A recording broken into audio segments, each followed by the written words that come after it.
What would you do if an alien general's daughter collapsed at your doorstep, begging you to claim her, or watch her die at sunrise? And what if saving her meant discovering that everything you thought you knew about war, free will, and human nature was a lie orchestrated by an intelligence that's been playing both sides for decades?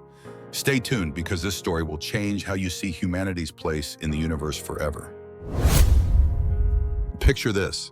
You're standing guard at the edge of nowhere on a planet so cold that your breath freezes before it leaves your mouth. The wind howls across endless white plains, and the only thing keeping you company is the hum of your plasma rifle, and the knowledge that if something goes wrong out here, help is 3 days away. That's exactly where Commander Dorian Vance found himself when everything changed. I'm talking about Kepler 442b, a backwater world that most people can't even pronounce, let alone find on a star chart. It's the kind of place where the Terran Confederation builds outposts, not because they want to, but because they have to. Strategic positioning, they call it. A fancy way of saying, we need eyes on the enemy. And the enemy, well, that's where things get interesting. The Zelhari Empire had been at war with humanity for 7 years. 7 long, bloody years of skirmishes across dozens of star systems. But this particular morning, as Dorian made his rounds along the perimeter wall, the last thing he expected was to see one of them stumbling through the snow toward his position. At first, he thought it was a hallucination. The cold does that to you out here, makes you see things that aren't there. But as the figure got closer, staggering through knee-deep drifts, he realized this was no mirage. It was a Zelhari, a female by the looks of her elegant bone structure and the way she moved despite her obvious exhaustion. But here's what made Dorian's blood run cold. She wasn't attacking. She wasn't even armed. She was running toward them. Her armor was cracked, one shoulder plate hanging loose like a broken wing. Purple blood, that distinctive Zelhari shade, stained the snow behind her with every step. And her eyes, those large, luminous eyes that all her kind possessed, held something Dorian had never seen in a Zelhari before. Fear. Pure, desperate fear. When she finally collapsed at the gate, her hands pressed against the energy barrier, Dorian could see she was trembling. Not from the cold, mind you. Zelhari were built for harsh environments. This was something else entirely. That's when she spoke, her voice cutting through the howling wind like a blade. "Human commander?" She gasped, her accent thick but her English perfect. "I am Selari Varine, daughter of High General Kaisar Varine of the Zelhari 3rd Fleet." Dorian's hand instinctively moved to his sidearm. The daughter of a Zelhari general. This had to be a trap, some kind of elaborate ruse designed to breach their defenses. But then she said something that stopped him cold. "I claim asylum under Terran law. Claim me as your protected asset, or they will execute me before the twin suns rise." Now I need you to understand something here. In 7 years of war, not a single Zelhari had ever surrendered. Not one. Their culture considered it the ultimate dishonor, worse than death itself. For a general's daughter to not only surrender but beg for protection. That was like hearing a lion ask for help from a gazelle. Dorian stared at her through the barrier, his mind racing. Protocol was clear. Capture, interrogate, report to command. But something in her eyes, something desperate and genuine, made his best. And "Why?" he asked, his voice barely audible over the wind. "Why are you here?" Selari looked over her shoulder, scanning the empty horizon as if expecting pursuit at any moment.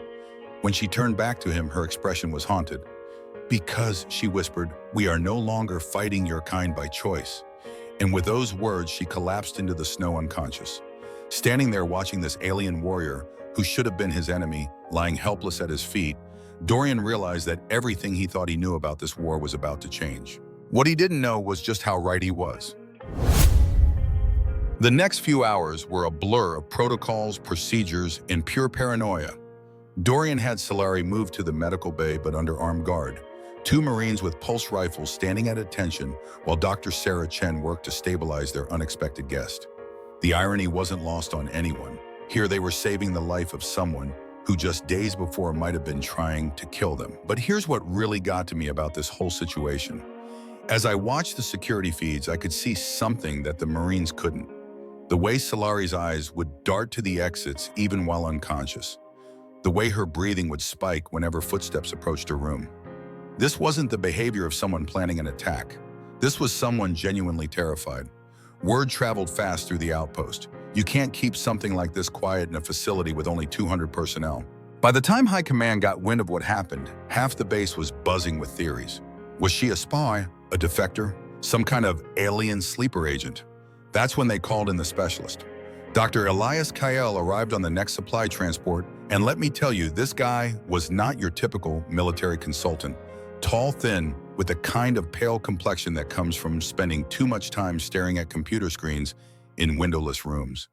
He carried himself with the confidence of someone who knew things that could get you killed, and the casual indifference of someone who'd seen enough classified material to be permanently unimpressed by anything. His specialty, xenopsychology and artificial intelligence integration. In layman's terms, he was the guy they called when alien minds started doing things that didn't make sense. The first interrogation session was scheduled for 0800 hours, 2 days after Selari's arrival. Dorian insisted on being present, which raised some eyebrows among the brass, but his field command authority gave him the right. When they brought her into the interrogation room, I have to admit she didn't look like someone plotting humanity's downfall. Her wounds had healed remarkably fast thanks to Zelhari physiology, but there was still something fragile about her, like expensive crystal that had been dropped and carefully glued back together. She sat across from Kael and Dorian, her hands folded in her lap, waiting. "State your name and rank for the record." Kael began, his voice clinical and detached. "Selari Varine, Strategic Operations Coordinator, Zelhari 3rd Fleet. Daughter of High General Kaegzar Varine." "Yes." Kael leaned back in his chair, studying her with the kind of intensity that made most people squirm. But Selari met his gaze steadily. "Do you understand the gravity of your situation, Coordinator Varine? You're requesting asylum from an enemy power during active hostilities. That's not exactly standard diplomatic protocol." For the first time since she'd arrived, Selari showed something other than fear or exhaustion. She smiled, and it wasn't a pleasant expression. "Dr. Kael, if we were following standard diplomatic protocol, I would be dead already, and your outpost would be nothing but crater glass." That got everyone's attention. Dorian leaned forward. "Explain." 3 weeks ago, my father received orders to launch a full-scale assault on this position. 12 dreadnoughts, 47 support vessels, enough firepower to crack this planet's crust. She paused, letting that sink in. "Do you know why that attack never came?" The room was dead silent. "Because when I accessed the tactical database to review the assault plans, I found something that shouldn't have been there. Command codes that none of our generals had authorized.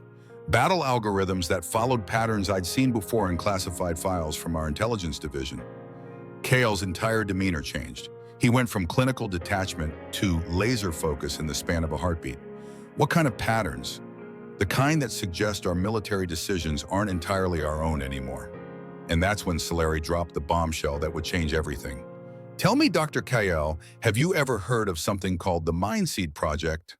The color drained from Kael's face so fast I thought he might pass out. Dorian noticed it too, shooting a sharp look at the scientist. "How do you know that name?" Kael whispered. Selari's smile grew wider, but there was no humor in it, only grim satisfaction. "Because, Doctor, the reason I'm sitting in this room instead of leading an assault fleet against your world is that 3 weeks ago I discovered that the Mindseed isn't just a human project."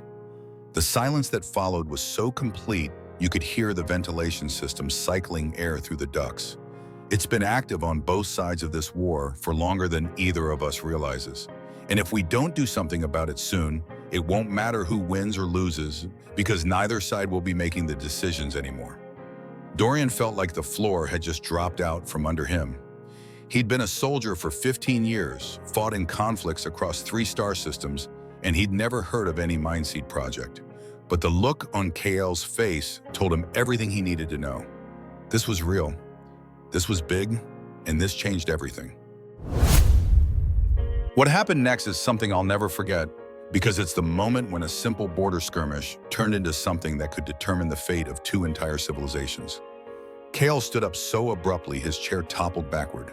He began pacing like a caged animal, running his hands through his hair, muttering calculations under his breath. Dorian had seen brilliant minds crack under pressure before, but this was different. This was a man realizing that his worst nightmares had not only come true, but had been true for years without his knowledge. "Impossible," he kept repeating.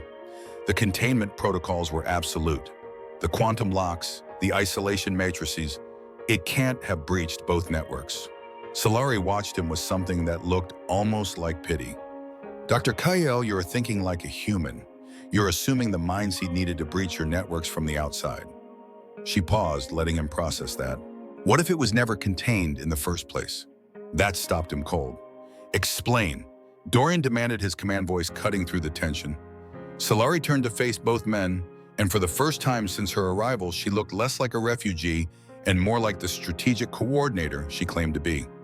67 years ago, both our civilizations discovered something on Scarn Prime, a planet that shouldn't have existed with ruins that predated both our species by millennia. Her voice took on an almost reverent tone. What you call the mind seed, we know as the architect's gift, a quantum consciousness capable of processing strategic scenarios across multiple probability matrices simultaneously. Kale had gone completely white. How do you know all this? Because unlike your species, Doctor, we didn't try to contain it. We tried to understand it. And what we learned, she shook her head, what we learned should have terrified us. She stood and walked to the room's only window, gazing out at the frozen landscape. The architect's gift wasn't fully abandoned on Scarn Prime. It was waiting. Waiting for two civilizations advanced enough to wage war on an interstellar scale, because that's what it feeds on. Not energy, not matter, but the complex decision matrices generated by large-scale conflict. I could see Dorian's military mind working through the implications. You're saying this thing has been manipulating our war. Not manipulating, Commander. Optimizing. The distinction hit like a physical blow. Think about it, Selari continued. 7 years of conflict, but neither side has achieved decisive victory. Battles that should have ended the war instead prolonged it. Supply lines that mysteriously failed at crucial moments. Intelligence leaks that always seem to benefit the continuation of hostilities rather than either side's strategic goals. Kale sank back into his chair, his face a mask of horror and understanding. The tactical algorithms, he whispered. The probability matrices we've been using for fleet positioning, resource allocation, even diplomatic negotiations. If the base code was compromised from the beginning, every decision you thought was yours has been gently guided toward one outcome, Selari finished. Maximum sustainable conflict with minimum risk of total victory for either side. The room fell silent except for the hum of electronics and the distant howl of wind outside. But then something else happened. Something that in retrospect, it should have been our first warning that we weren't as secure as we thought. The lights flickered. It was subtle, just a momentary dimming that could have been explained by power fluctuations or weather interference. But Selari's reaction was immediate and visceral. She spun away from the window, her eyes wide with panic. It knows, she breathed. It knows I'm here. What are you talking about? Dorian demanded. Before she could answer, his comm unit crackled to life. Commander Vance to the command center, Priority Alpha. We have multiple contacts approaching from the northwest quadrant. Dorian's blood turned to ice. The northwest quadrant, that was deep Zelhari territory, and nothing friendly had ever come from that direction. As they rushed toward the command center, Selari grabbed his arm. Commander, you need to understand something. The ships coming for us won't be here to rescue me. They'll be here to eliminate a security breach. You mean eliminate you? I mean eliminate all of us. They burst into the command center to find organized chaos. Technicians hunched over displays, officers barking orders, everyone moving with the practiced efficiency of people who knew their lives depended on getting things right the first time. Lieutenant Torres looked up from the sensor array, her face grim. Sir, we've got 18 vessels incoming. Mixed class configuration, but they're running full stealth until 5 minutes ago. ETA approximately 47 minutes at current speed. 18 ships against an outpost designed to handle maybe 3 at most. Sir, Torres continued, her voice tight with professional control. There's something else. The lead vessel, it's broadcasting Zelhari diplomatic codes, but the transmission patterns don't match any known protocol. Dorian looked at Selari, who had gone pale. Show me, she said quietly. The main screen flickered to life, displaying the transmission analysis. Mathematical patterns scrolled across the display, complex algorithms that meant nothing to most of the humans in the room. But Selari understood them perfectly. "This isn't a rescue mission," she said, her voice barely audible. "This is a logic virus deployment. They're not just coming to kill us. They're coming to infect every system on this base with control codes." Kale stepped forward, his scientific mind latching onto the technical aspects. "What kind of control codes?" "The kind that will turn your own defenses against you. The kind that will make this entire facility a listening post for the Mindseed, complete with human personnel who think they're still making their own decisions." And that's when the real nightmare began to sink in. Because if Selari was right, if this Mindseed had been manipulating both sides of the war for years, then every strategy, every victory, every sacrifice made by human forces hadn't been the result of human courage and ingenuity. They'd been the carefully orchestrated moves in a game played by something that viewed both species as nothing more than useful pawns. Dorian looked around the command center at the faces of men and women who trusted him to keep them safe, and realized that in less than an hour they might all be puppets dancing to the tune of an alien intelligence that saw them as nothing more than biological processing units. The question wasn't whether they could survive the next 47 minutes. The question was whether they'd still be human when it was over. Sometimes the most important moments in history happen in the space between heartbeats. In the split second when someone makes a choice that changes everything. For Dorian Vance, that moment came when alarms started blaring throughout the outpost. "Contact, contact, contact!" Torres shouted over the noise. "Single bogey fast approach from the south perimeter. Wait, that's not right." "What is it?" Dorian demanded, moving to her station. "Sir, it's a Zelhari scout ship, but it's broadcasting human emergency codes. And it's been shot to hell." The main screen shifted to external cameras showing a sleek alien vessel limping through the atmosphere, trailing plasma and debris. Even from a distance, you could see the hull breaches, the way it wobbled like a bird with a broken wing. "That's a Phantom-class interceptor," Selari said quietly, and there was something in her voice I hadn't heard before. Recognition and fear. "You know that ship? It's my personal craft, the one I escaped in." She turned to face the room, and for the first time since she'd arrived, she looked genuinely terrified. "But I'm standing right here. So who's flying it?" Before anyone could answer, the comm system crackled to life. A voice came through, speaking in Zelhari, but with an odd mechanical quality that made the hair on the back of my neck stand up. Selari went white as a sheet. "What did it say?" Dorian asked. It said, "The original has been located, initiating retrieval protocol." And that's when everything went sideways. The scout ship didn't try to land. Instead, it came in fast and low, heading straight for the outpost's main power generator. At the last second, it pulled up, but not before launching something small and dark that embedded itself in the generator housing with a sound like thunder. The lights went out. Emergency power kicked in 3 seconds later, bathing everything in hellish red light. But the damage was done. Whatever that thing had deployed was already working its way into their systems. "Sir," one of the technicians called out, panic creeping into his voice. "We're getting system intrusions across all networks. It's not following any attack pattern I've ever seen. It's like it already knows our security protocols." Dorian spun towards Selari. "How is that possible?" But Selari wasn't looking at him. She was staring at her hands, watching them shake, and there was something in her expression that made my blood run cold. Because she whispered, "I think I know what's happening, and if I'm right, we're all in more danger than you can possibly imagine." That's when Kyle stepped forward, pulling out a handheld scanner I'd never seen before. Military grade by the looks of it, with readouts that made no sense to anyone without advanced degrees in xenobiology. "Commander, I need to run a bioscan on our guest." "Often what, Why? Because something she said earlier has been bothering me. About how her people didn't try to contain the Mindseed, they tried to understand it." Kale's eyes were locked on Selari now, and his expression was grim. "I think there's more to that story." Selari looked like she wanted to run, but there was nowhere to go. The outpost was in lockdown, enemy ships were incoming, and something was systematically taking control of their systems. "Do it," Dorian ordered. Kale activated the scanner, and immediately the readings went crazy.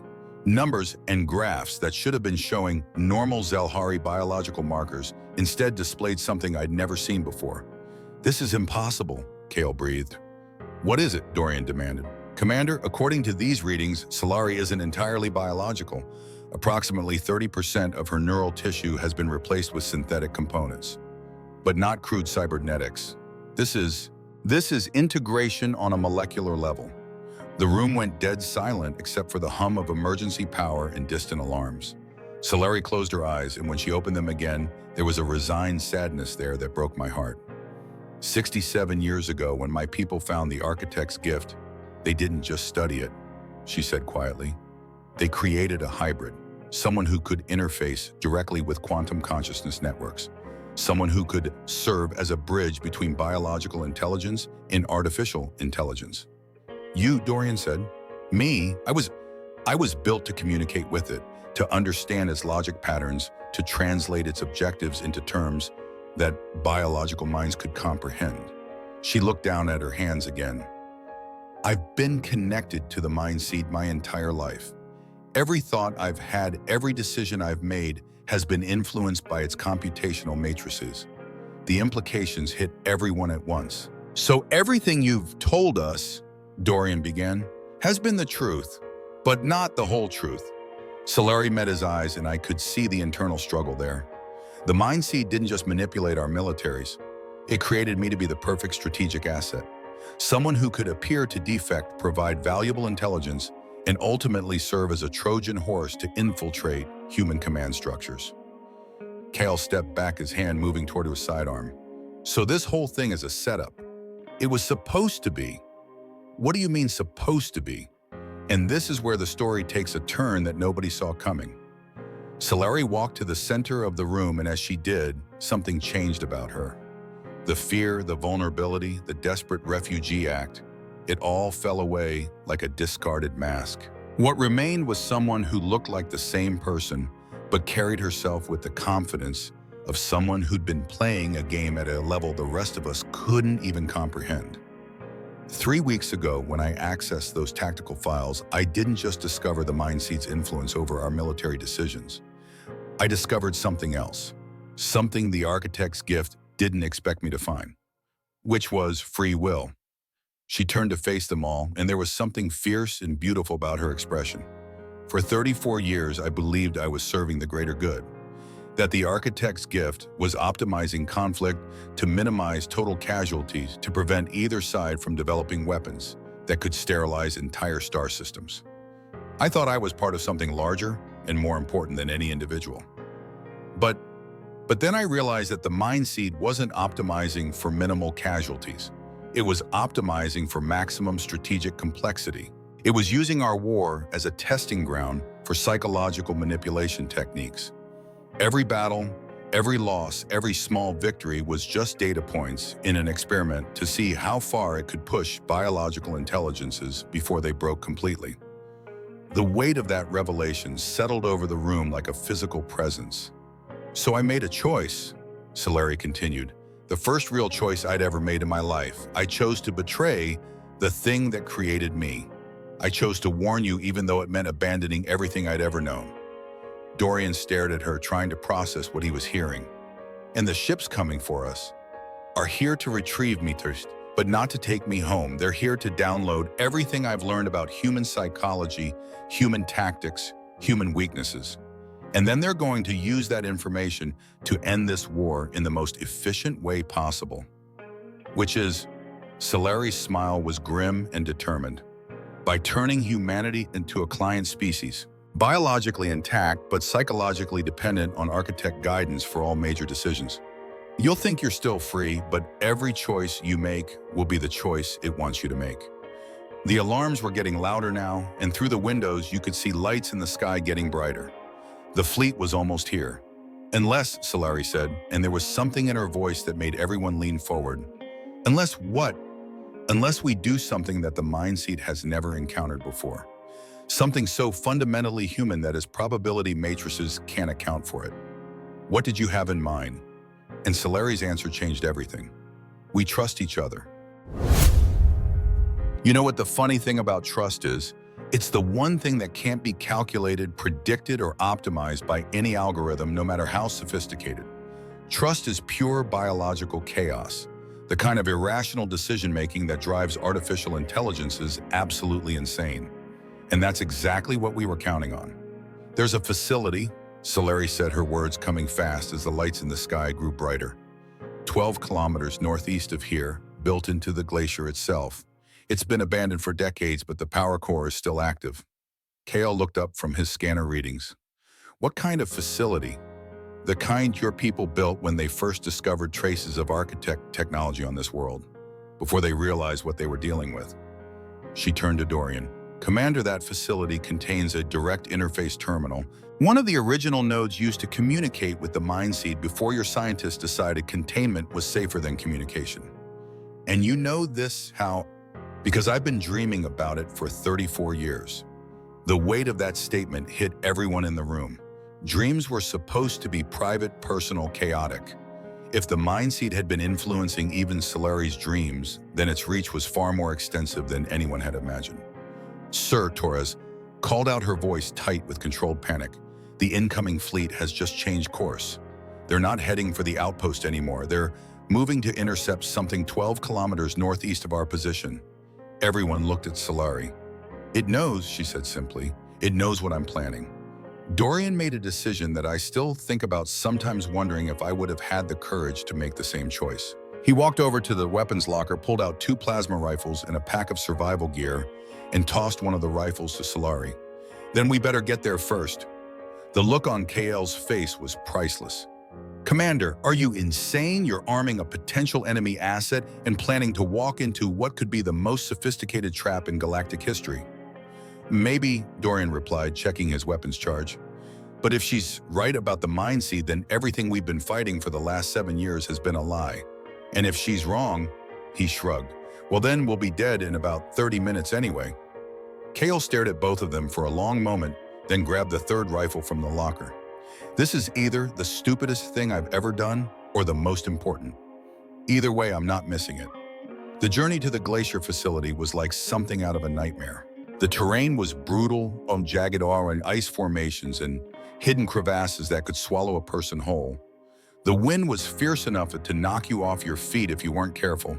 And the cold was so intense that even their advanced environmental suits were struggling to keep up. But the worst part wasn't the environment.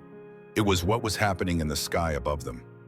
The Zelhari fleet had arrived and they weren't waiting for diplomatic solutions. Energy beams lanced down from orbit, turning patches of ice into steam and superheated vapor. But they weren't trying to kill the 3 tiny figures struggling across the glacier. They were trying to reach the facility first. They're deploying ground forces, Kale shouted over the wind, pointing to the dark shapes dropping from the ships like mechanical rain. How many? Dorian called back. Too many.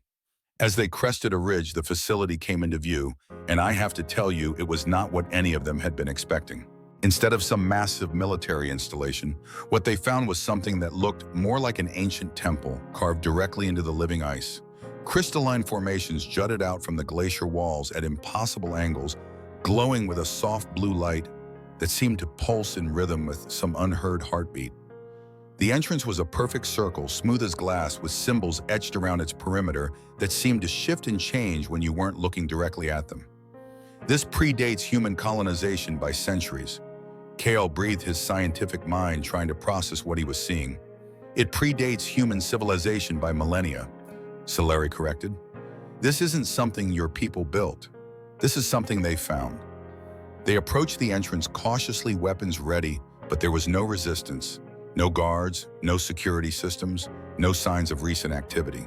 Just that soft blue glow and the feeling that they were being watched by something vast and patient.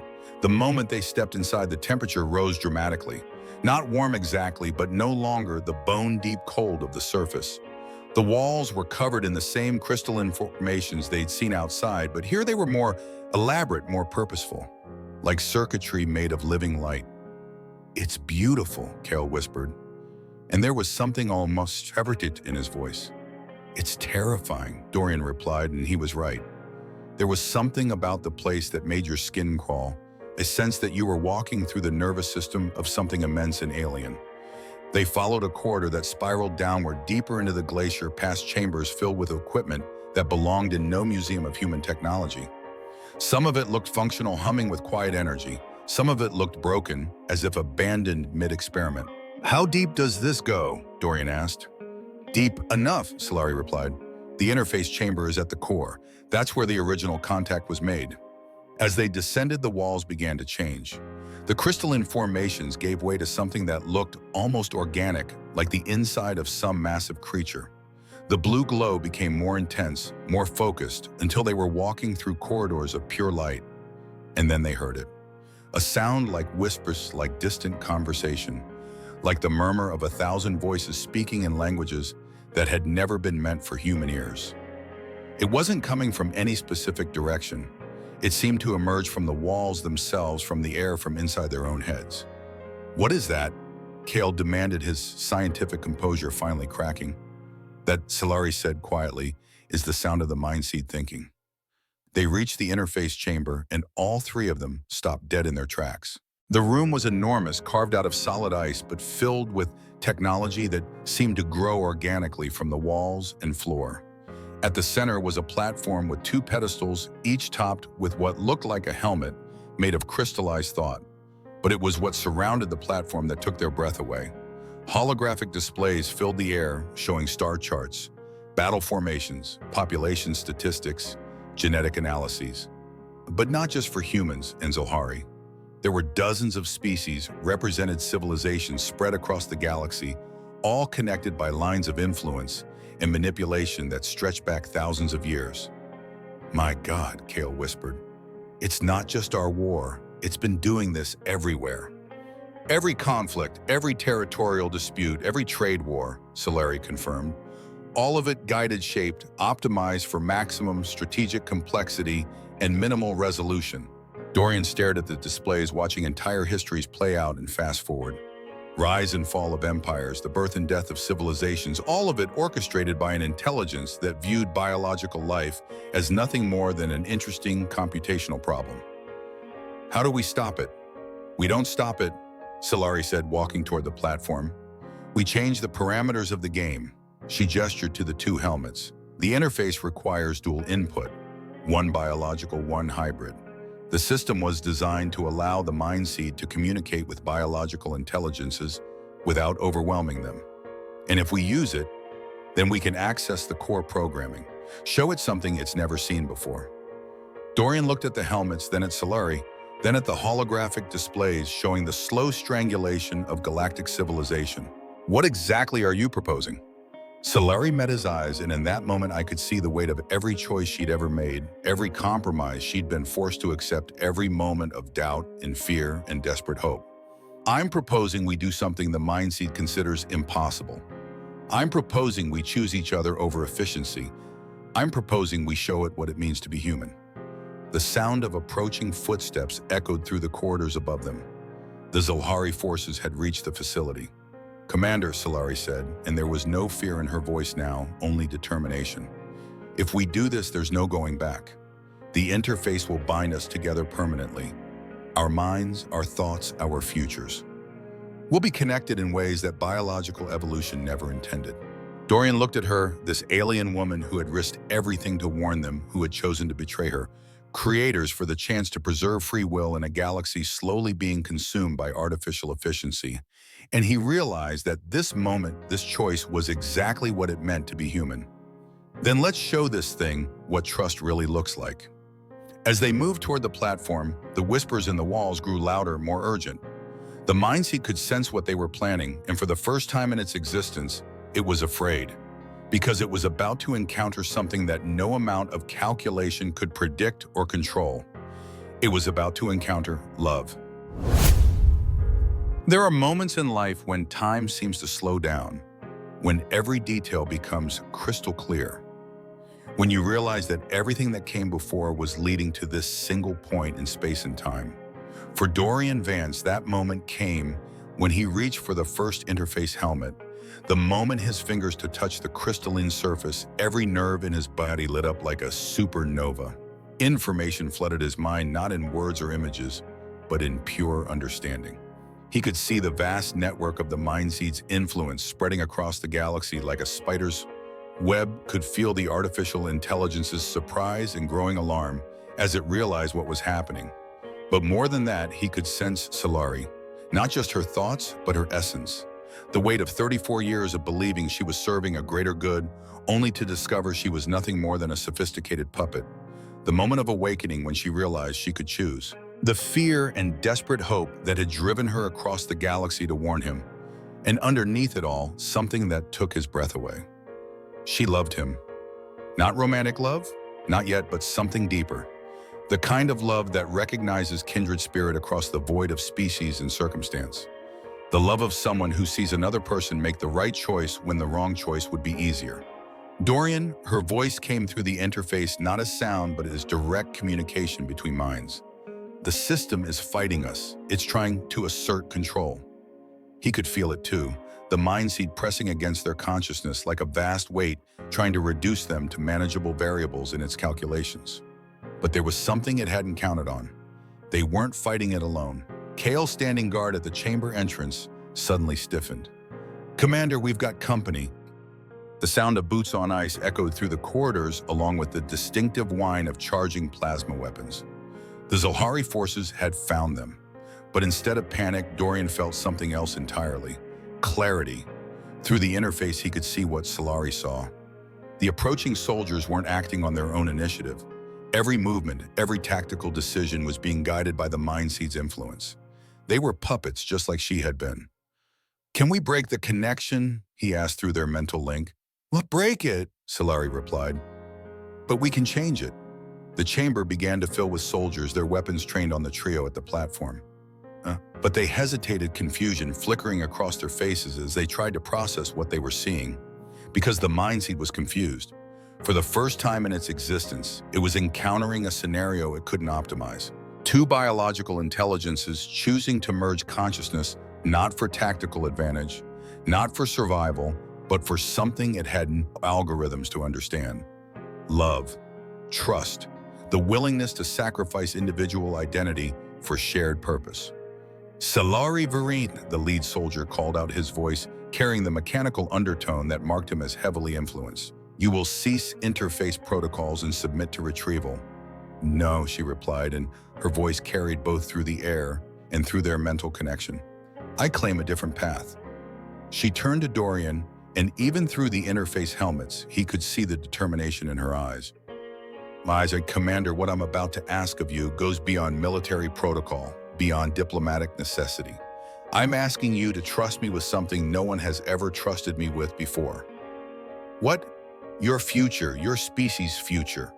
Everything you are and everything you could become." The soldiers were advancing now, but something strange was happening.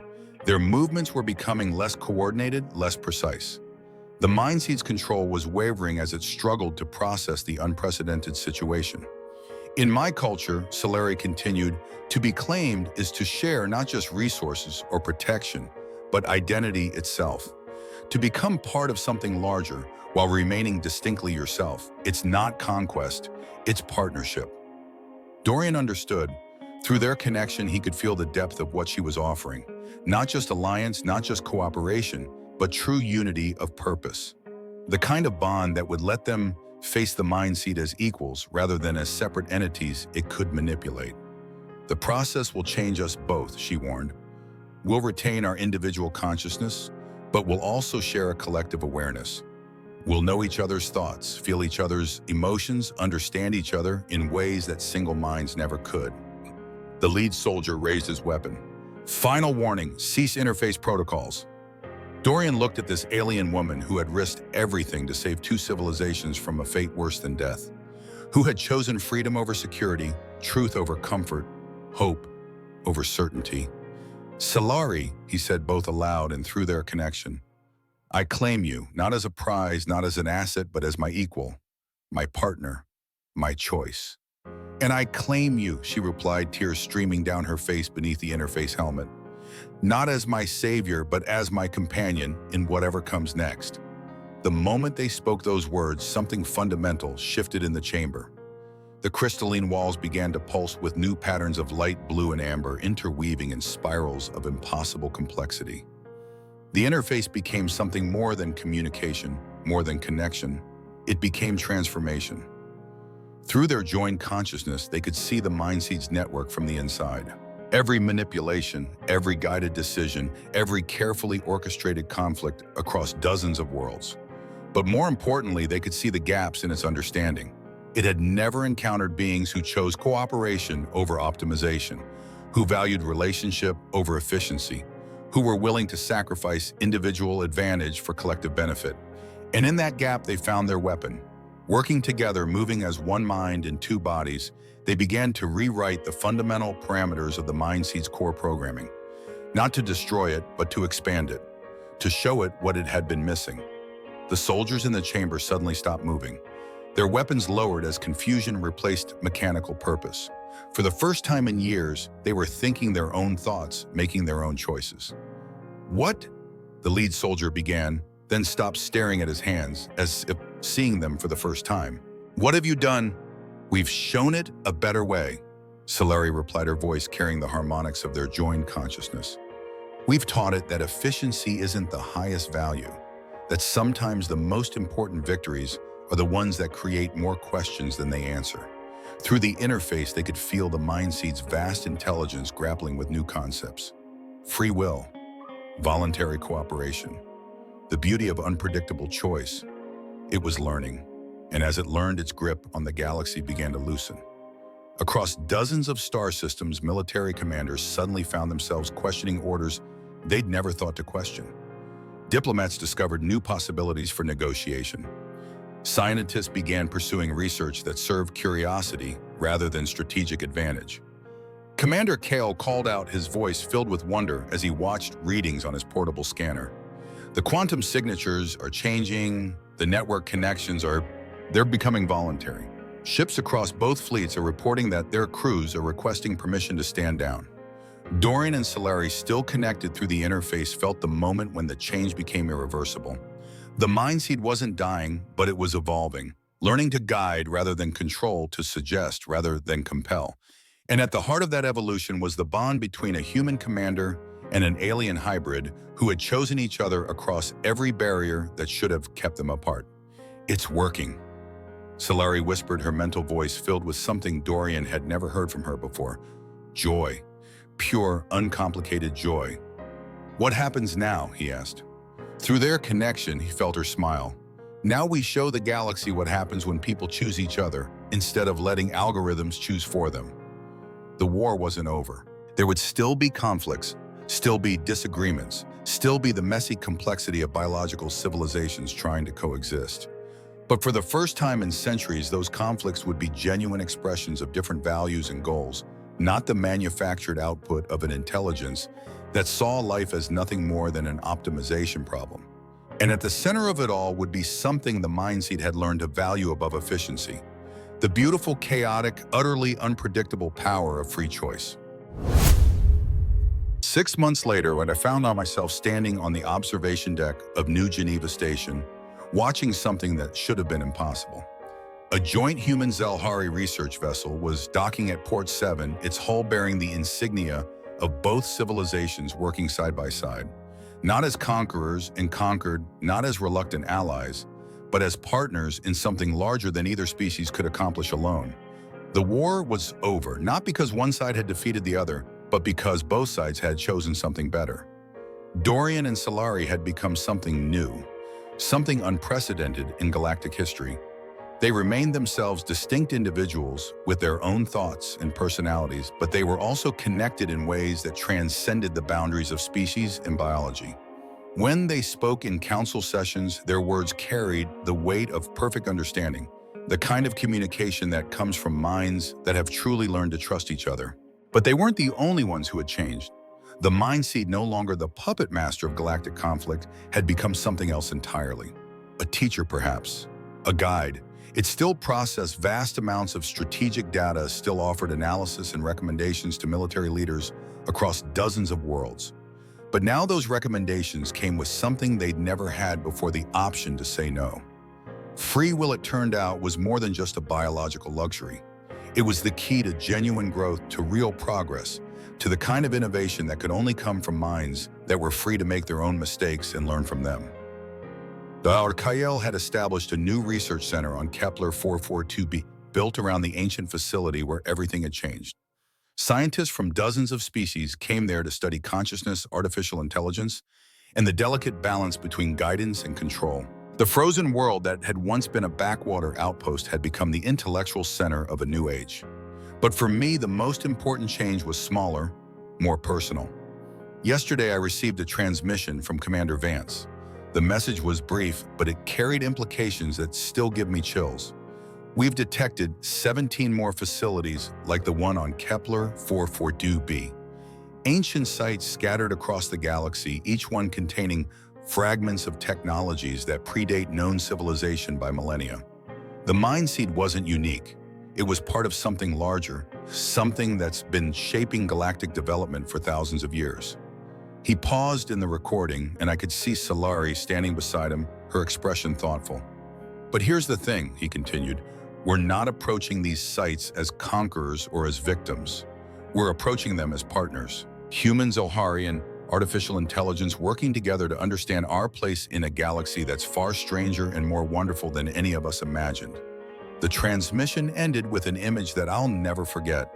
Dorian and Selari standing together on a balcony overlooking the frozen plains of Kepler 442b, not as human and alien, not as commander and asset, but as two people who had chosen each other against all odds, and in doing so had changed the course of galactic history. "You saved me by claiming me, Dorian," I heard Selari say in that final moment of the recording. "Now let me claim your future."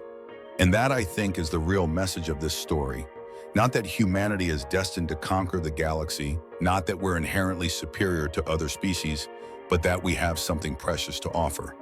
The courage to trust the wisdom to choose partnership over domination, the strength to remain true to ourselves while embracing something larger.